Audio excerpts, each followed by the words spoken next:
আসসালামু আলাইকুম। ছোটোকালে জিলাপি বাড়িতে কিনে খাইছি 60 টাকা 70 টাকা কেজি। এখন আমি একটা দোকানে আইছি, এটা বিশেষ করে অন্য জায়গায় কত করে জিলাপি বিক্রি করে এটা একটু দেখবো।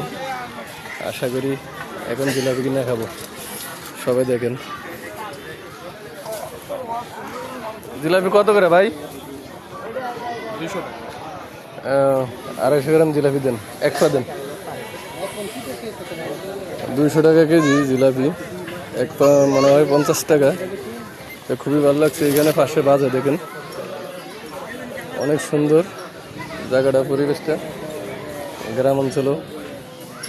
তো জিলাপিগুলা কিরকম হয় জানি না, কি পরিমাণ ভালো হয় না খারাপ হয় খেয়ে দেখলে খেতে পারবো। আশা করি সবাই বুঝতে পারছেন, ভালো আছেন, ভালো থাকবেন। আলহামদুলিল্লাহ।